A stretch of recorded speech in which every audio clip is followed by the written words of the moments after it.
Assalamualaikum warahmatullahi wabarakatuh. Perkenalkan, nama saya Singgara, saya dari kelas 3A Pagi Bahasa Inggris. Di sini saya akan menjelaskan tentang kurikulum. Yang pertama, kita akan membahas tentang definisi kurikulum. Kurikulum menurut Wijin and M. Sitaiji adalah rancangan yang membuat seperangkat mata pelajaran atau materi yang akan dipelajari atau yang akan diajarkan guru kepada siswa. Secara harfiah, istilah kurikulum pertama kali muncul di Skotlandia pada tahun 1829 dan satu abad kemudian baru secara resmi digunakan di Amerika Serikat. Kurikulum berasal dari bahasa Latin, yaitu kurir yang artinya pelari dan curere artinya tempat berpacu. Pada awalnya digunakan dalam dunia olahraga. Pada saat itu, kurikulum diartikan sebagai jarak tempuh yang harus ditempuh seorang pelari dari garis awal, dari garis start sampai garis finish untuk memperoleh medali atau penghargaan. Nah, pengertian tersebut kemudian diterapkan dalam dunia pendidikan menjadi sejumlah mata pelajaran yang harus ditempuh oleh seorang siswa dari awal sampai akhir proses pembelajaran. Tujuannya untuk memperoleh penghargaan dalam bentuk ijazah. Dari pengertian tersebut kita dapat mengambil garis besar, yaitu ada dua pokok dalam kurikulum. Yang pertama, adanya mata pelajaran yang harus ditempuh seorang siswa. Yang kedua, tujuannya adalah untuk memperoleh penghargaan dalam bentuk ijazah. Dalam kurikulum ada 3 dimensi. Yang pertama, kurikulum ideal. Kurikulum ideal adalah kurikulum yang diharapkan dapat dilaksanakan dan berfungsi sebagai acuan atau pedoman bagi guru dalam melaksanakan proses belajar mengajar. Kurikulum ini juga dinamakan dengan kurikulum formal atau kurikulum tertulis, written curriculum. Contohnya, kurikulum ini merupakan kurikulum yang dibuat oleh pemerintah. Contohnya seperti KTSP, K13, K13 revisi, dan lain sebagainya. Yang kedua adalah kurikulum aktual. Kurikulum aktual adalah kurikulum nyata yang dapat dilaksanakan oleh guru sesuai dengan kondisi yang ada. Nah, contohnya itu seperti ini. Sebuah sekolah dituntut harus mengenalkan siswanya dengan anatomi tumbuhan, contohnya dengan menggunakan buku paket. Tetapi sayangnya sekolah tersebut tidak memiliki buku paket untuk memperkenalkan siswanya dengan anatomi tumbuhan. Nah, dalam hal ini sekolah ataupun guru dapat mengambil cara lain untuk memperkenalkan anatomi tumbuhan tersebut kepada siswa tanpa menggunakan buku paket. Itu misalnya dengan mengajak siswa langsung ke alam untuk mengamati anatomi tumbuhan tersebut.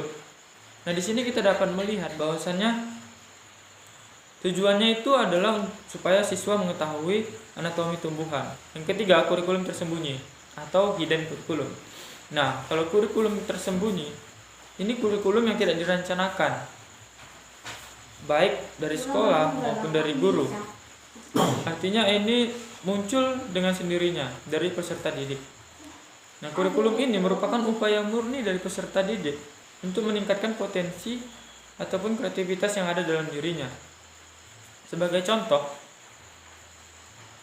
di kelas itu ada siswa yang menonjol dalam artian berprestasi dan ada siswa yang biasa-biasa saja. Nah, cara siswa untuk menjadi menonjol atau menjadi juara kelas itu tidak direncanakan sebelumnya atau tidak direncanakan oleh guru, melainkan itu merupakan upaya sendiri dari siswa tersebut. Selanjutnya kita masuk ke fungsi kurikulum. Kurikulum secara garis besar memiliki 5 fungsi. Kurikulum bagi guru. Bagi guru, kurikulum itu berfungsi sebagai pedoman dalam melaksanakan proses belajar mengajar di sekolah. Yang kedua, bagi kepala sekolah. Bagi kepala sekolah, fungsi kurikulum itu sebagai pedoman dalam melaksanakan supervisi atau pengawasan di sekolah. Yang ketiga, bagi orang tua. Bagi orang tua, kurikulum itu berfungsi sebagai pedoman dalam membimbing anak belajar di rumah. Yang keempat, fungsi kurikulum bagi masyarakat. Nah, bagi masyarakat, kurikulum itu berfungsi sebagai pedoman untuk memberikan bantuan atas terselenggaranya proses pendidikan yang ada di sekolah. Yang kelima, yaitu sebagai siswa. Nah, bagi siswa, kurikulum itu berfungsi sebagai pedoman dalam melaksanakan proses pembelajaran di rumah maupun di sekolah.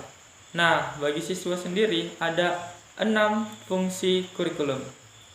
Yang pertama, fungsi penyesuaian, fungsi integrasi, fungsi diferensial, fungsi persiapan, fungsi pemilihan, dan yang terakhir, fungsi diagnostik.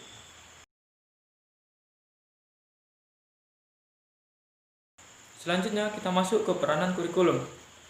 Kurikulum memiliki 3 peranan pokok. Yang pertama, peranan konservatif. Yang kedua, peranan kreatif. Yang ketiga, peranan kritis dan evaluatif. Nah, peranan konservatif. Kurikulum mengambil nilai-nilai warisan budaya yang ada di masyarakat untuk dimasukkan ke dalam dunia pendidikan. Di Indonesia, nilai-nilai warisan budaya ada yang dimasukkan dalam kurikulum, yaitu gotong royong dan musyawarah. Nah, gotong royong kita dapat melihat ketika siswa diberikan tugas, mereka mengerjakannya dalam kelompok. Sedangkan musyawarah kita dapat melihat dalam proses pembelajaran siswa-siswa melakukan kegiatan berdiskusi.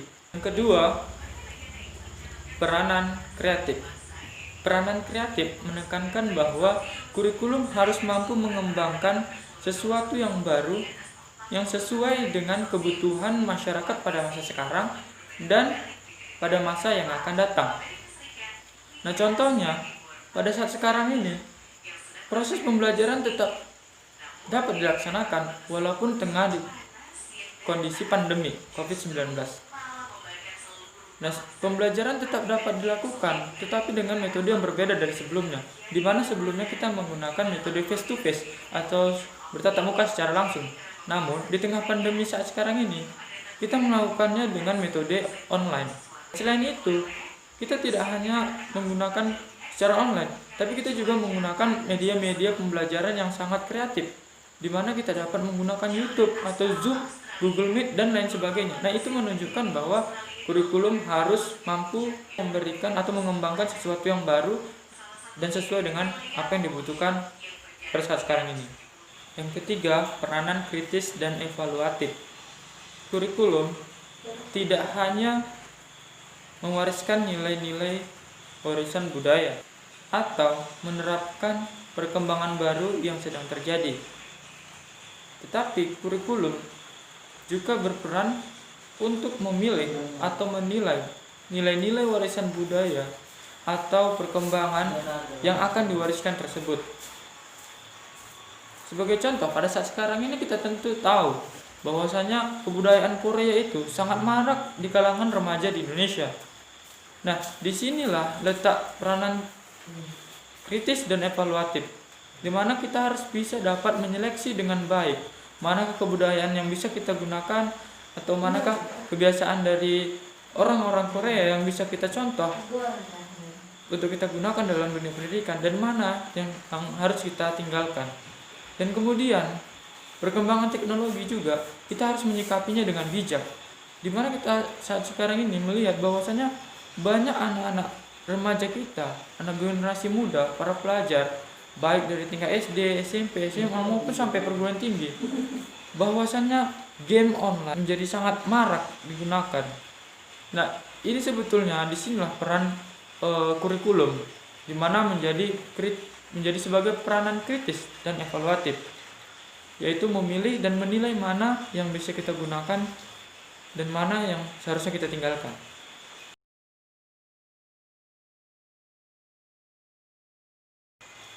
Nah, kali ini kita masuk ke peran guru dalam kurikulum. Ada 4 peran guru dalam kurikulum. Yang pertama, implementer. Sebagai implementer, guru berperan untuk mengaplikasikan kurikulum yang sudah ada. Sebagai contoh, misalnya, pemerintah mencanangkan kurikulum 2013, di mana dalam kurikulum tersebut, siswa dituntut untuk lebih aktif dalam proses belajar mengajar. Nah, di sini sebagai implementer, guru hanya menjalankan kurikulum tersebut. Yang kedua, sebagai adapter. Peran guru sebagai adapter adalah untuk sebagai penyelaras antara karakteristik dan kebutuhan siswa dan kebutuhan daerah. Sebagai contoh, misalnya sekolah yang ada di kota dengan yang ada di desa memiliki perbedaan, contohnya dalam sarana prasarana. Oleh karena itu, guru harus menyesuaikan dengan kondisi yang ada di sekolah tersebut. Yang ketiga, sebagai developers. Nah, sebagai developers, guru memiliki kewenangan yang lebih luas dibandingkan dua peran sebelumnya. Di mana sebagai developers, guru dapat menentukan isi dari kurikulum. Misalnya seperti menentukan visi, misi, dan tujuan dari sekolah. Yang keempat, peran guru sebagai researcher. Sebagai researcher atau peneliti, guru itu berperan untuk menguji komponen-komponen dalam kurikulum.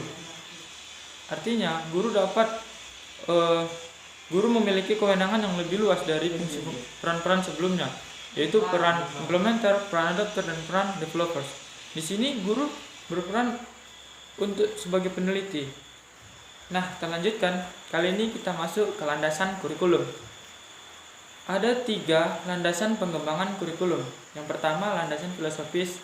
Yang kedua, landasan psikologis. Yang ketiga, landasan sosiologis teknologis. Yang pertama, landasan filosofis. Filosofis berasal dari kata filsafat, yaitu philos yang artinya cinta yang mendalam, dan sophia yang artinya kearifan dan kebijaksanaan. Nah, ada 4 fungsi filsafat dalam proses pengembangan kurikulum. Yang pertama, filsafat dapat menentukan arah dan tujuan pendidikan. Yang kedua, filsafat dapat menentukan isi atau materi yang harus diberikan sesuai dengan pencapaian tujuan. Yang ketiga, filsafat dapat menentukan strategi atau cara pencapaian tujuan. Yang keempat, filsafat dapat menentukan bagaimana tolak ukur keberhasilan sebuah proses pendidikan. Yang kedua, landasan psikologis. Setiap anak memiliki psikologis yang berbeda-beda. Kondisi kejiwaan anak memiliki perbedaan, keunikan, baik perbedaan minat, bakat, dan potensi.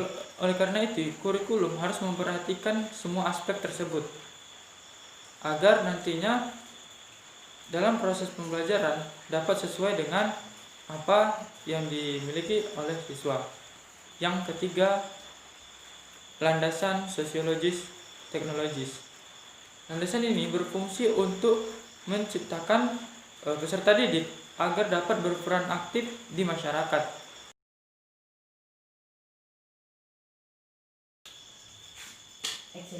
Nah, kita lanjutkan. Kali ini kita masuk ke prinsip-prinsip pengembangan kurikulum. Ada 5 prinsip pengembangan kurikulum. Yang pertama, prinsip relevansi. Prinsip relevansi ini berkenaan dengan pengalaman-pengalaman belajar yang ada dalam kurikulum dan harus sesuai dengan kebutuhan masyarakat. Yang kedua, prinsip fleksibilitas.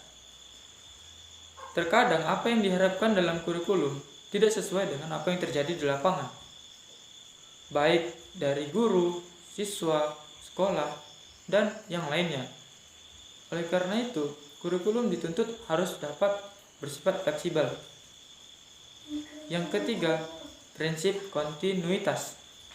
Berbagai jenjang dan jenis pendidikan harus memiliki hubungan yang saling berkaitan dan berkesinambungan antara satu dengan yang lainnya, agar tidak terjadi pengulangan-pengulangan materi yang telah diajarkan dan tidak mengganggu siswa dalam menguasai materi-materi tertentu. Yang keempat, prinsip efektivitas. Dalam prinsip efektivitas dapat dilihat dari 2 aspek, yaitu efektivitas bagi guru dan efektivitas bagi siswa. Bagi guru, efektivitas dapat dilihat dari keberhasilan guru dalam mengimplementasikan kurikulum yang sudah ada.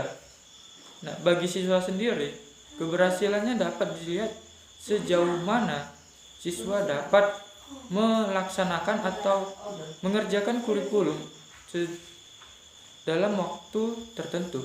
Prinsip yang kelima yaitu prinsip efisiensi. Prinsip efisiensi berkenaan dengan tenaga, waktu, dan biaya yang dikeluarkan dengan hasil yang diperoleh. Setelah kita membahas panjang tentang kurikulum, lantas bagaimana sih sejarah kurikulum itu sendiri di Indonesia?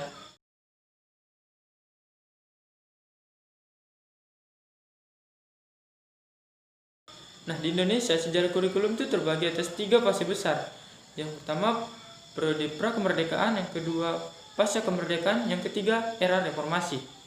Pada periode pra-kemerdekaan, Indonesia masih dijajah oleh beberapa negara seperti Belanda, Portugis, dan Jepang.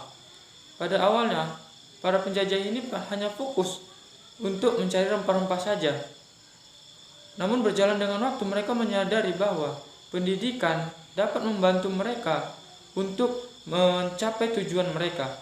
Oleh karena itu, pada masa kolonial Belanda, Belanda membuat lembaga-lembaga pendidikan di Indonesia, yaitu ada 3. Yang pertama sekolah rendah, sekolah menengah, dan sekolah atas. Sekolah rendah pada masa kolonial Belanda terbagi atas 2, yaitu sekolah kelas 2 dan sekolah kelas 1. Sekolah kelas 2 ditujukan untuk para pribumi dengan lama pendidikan selama 3 tahun. Dan materi pelajaran yang diajarkan adalah berhitung, menulis, dan membaca. Sedangkan sekolah kelas 1 ditujukan untuk anak pegawai pemerintah Belanda. Lama pendidikannya pada awalnya 4 tahun, kemudian diubah menjadi 5 tahun, dan pada akhirnya diubah lagi menjadi 7 tahun. Tujuannya adalah untuk mendidik pegawai-pegawai rendahan untuk keperluan kantor-kantor pemerintah dan juga kantor perdagangan. Materi yang diajarkan seperti ilmu bumi, sejarah, ilmu hayat atau menggambar, dan ilmu mengukur tanah, dan bahasa pengantarnya itu adalah bahasa Melayu dan bahasa Belanda. Pada jenjang pendidikan menengah, didirikan gimnasium yang siswanya adalah golongan ningrat atau dari kerajaan. Nah, lama pendidikannya ini selama 3 tahun. Tapi model ini kemudian diubah oleh pemerintah Belanda menjadi MULO. Dan kemudian lama belajarnya juga dirubah menjadi 4 tahun.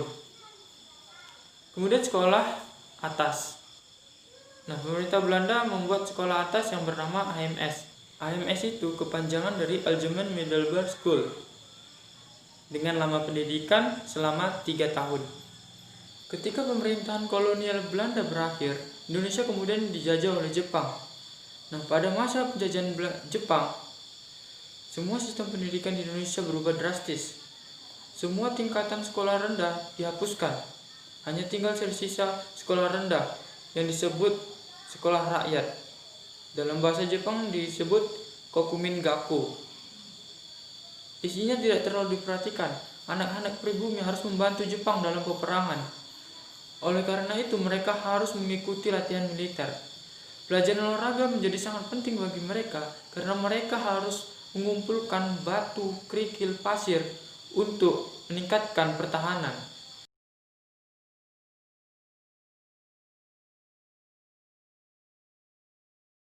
Pada periode pasca kemerdekaan, kurikulum mengalami banyak sekali perubahan.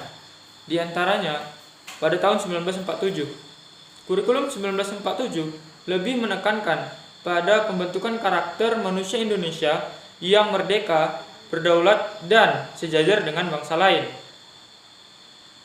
Kurikulum pada tahun 1952.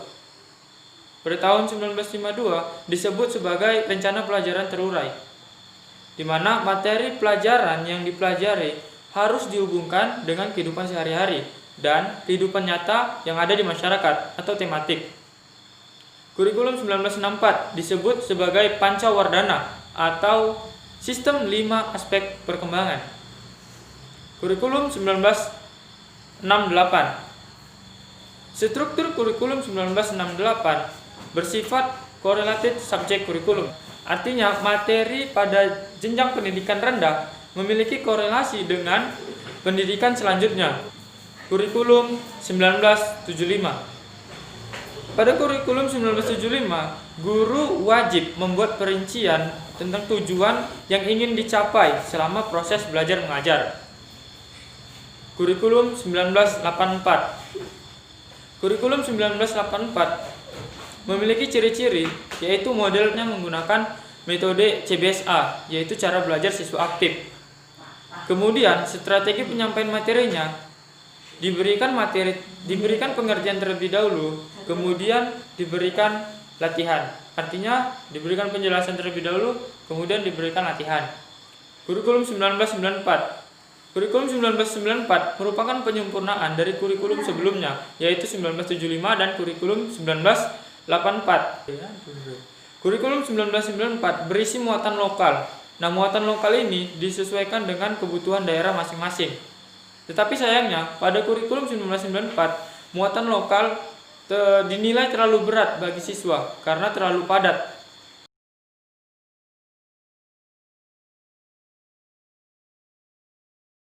Pada era reformasi, kurikulum mengalami 3 kali perubahan, yaitu kurikulum berbasis kompetensi atau KBK, kurikulum tingkat satuan pendidikan atau KTSP, dan yang terakhir kurikulum 2013. Dan baru-baru ini juga disebut bahwa Menteri Pendidikan mencanangkan kurikulum baru, yaitu Merdeka Belajar. Tapi untuk kepastiannya, mari kita ikuti berita-berita selanjutnya.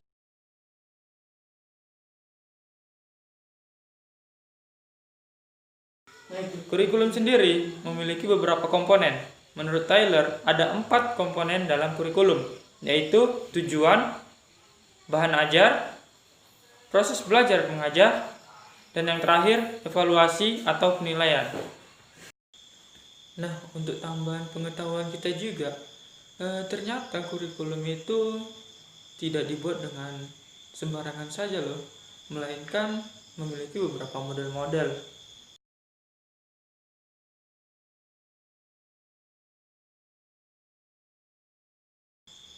Nah, beberapa model tersebut diantaranya ada model administratif, model kurikulum terpadu, model grassroots, model Ralph Taylor, Hilda Taba, Deka Wheeler, Audrey, dan lain-lain lagi.